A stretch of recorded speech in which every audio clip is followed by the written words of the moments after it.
व्यापारिक विषयों पर क्या कहना चाहेंगे? नमस्कार बेटे।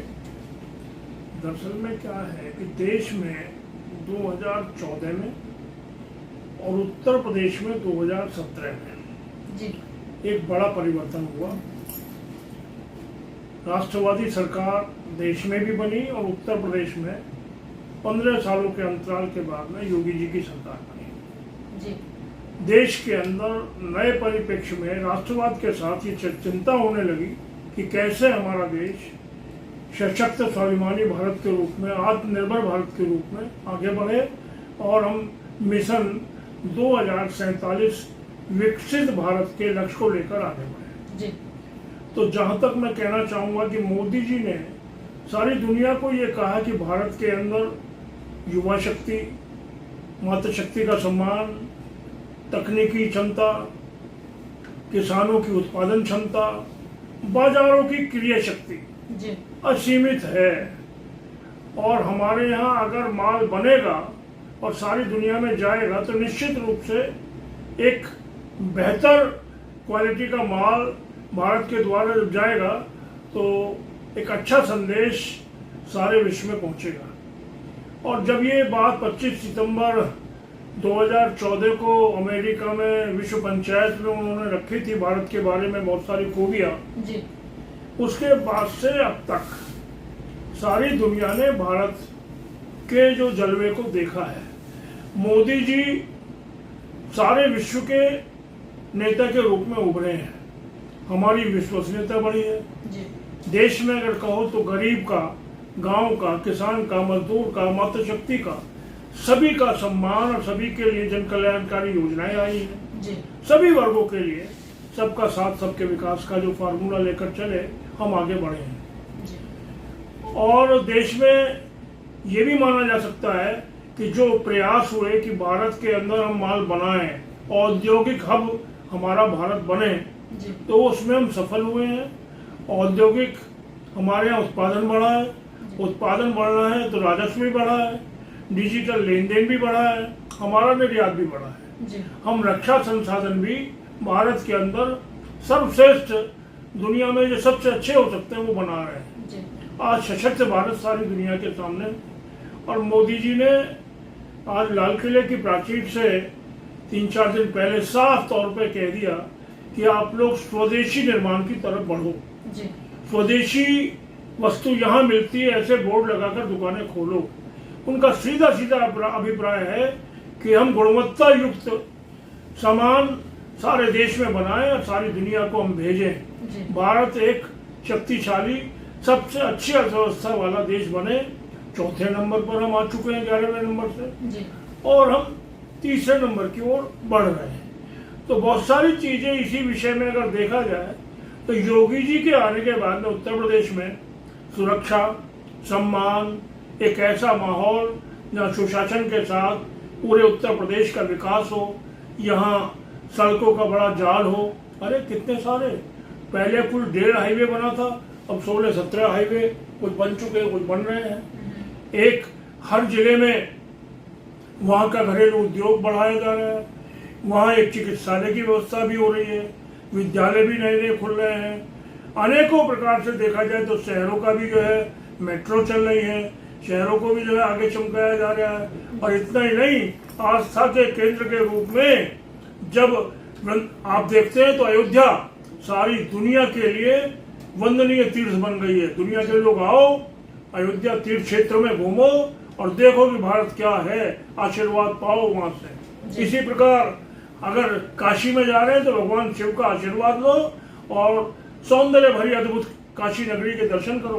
प्रयागराज में अरे कितना करोड़ों करोड़ों करोड़ों, इतना एक अद्भुत स्नान हुआ है कि पवित्र स्नान में 50 करोड़ से ज्यादा लोगों ने स्नान किया।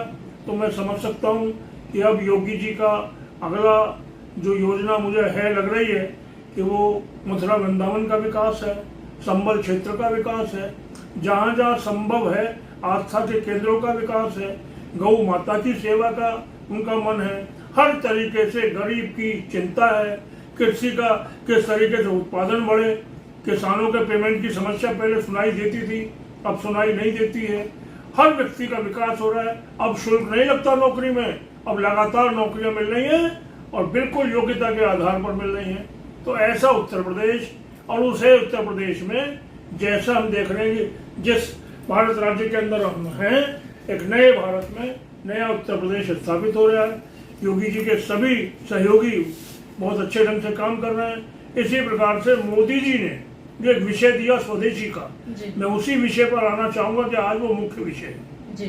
स्वदेशी का अर्थ ये है कि स्वदेश में स्वदेशी कारीगरों द्वारा निर्मित वस्तु का हम क्रय विक्रय करें और उसको उपयोग में लें, और इस चर्चा को नीचे तक, क्योंकि हमसे बड़ा प्रचारक नहीं है, डेली हमारी दुकान पर 200-400 लोग आते हैं, तो हम अपनी बात को फैलाएं कि ये भारत का बना माल है, इसे लो भाई, तो ये बात फैलेगी।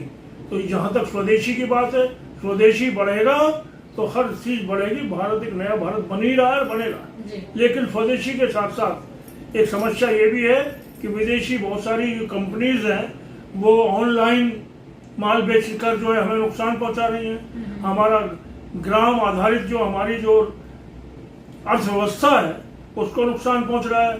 गांवों में, कस्बों में, छोटे छोटे बाजारों में बैठे दुकानदारों को जो सामान बिकना चाहिए वो ऑनलाइन वाले लोग बेच रहे हैं। तो इन सब पर अंकुश लगना चाहिए। इसकी मांग व्यापारी सुरक्षा फोरम के माध्यम से हमने राष्ट्रपति महोदय के नाम ज्ञापन भेजकर सब जगह से करा भी रहे हैं। हम लोग खुद भी कर रहे हैं हर तरीके से कि ये बात जनता तक पहुंचे।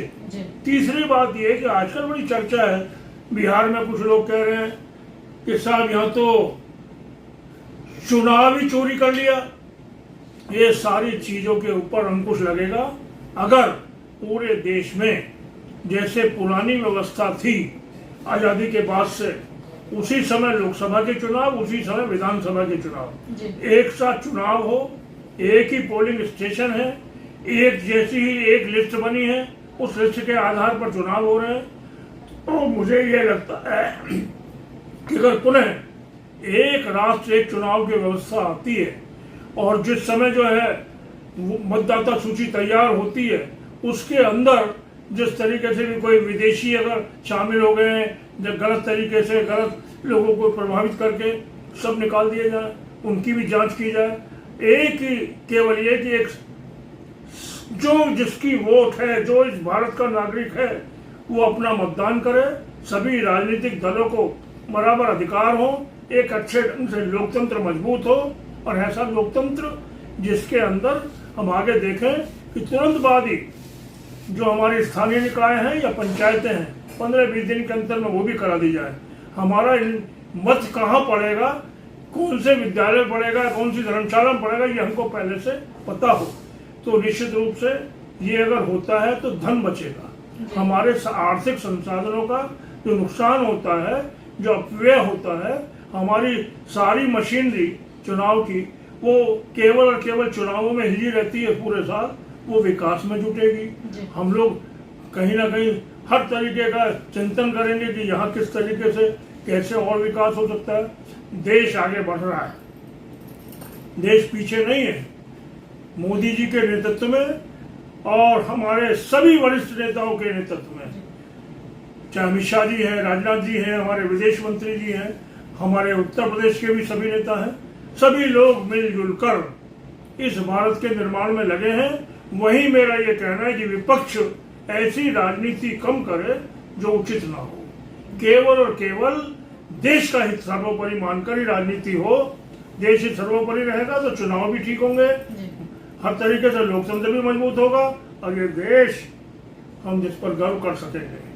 वो बात नहीं है। अब आतंकवाद मिटा है, धारा 370 मिटी है, अनेकों लोगों को बता दिया है। अमेरिका को भी अपना ये पता लग गया कि भारत दबने वाला नहीं है। जिस तरीके से जो है ऑपरेशन सिंदूर हुआ, हमारे जो है मिसाइलों की ताकत ब्रह्मोस की दुनिया ने देखी है, तो हम समझ सकते हैं कि आज हमारा सीना गर्व से फूला है। इस बार की जो स्वतंत्रता दिवस हुआ है, हर देशवासी का मनोबल बढ़ा है।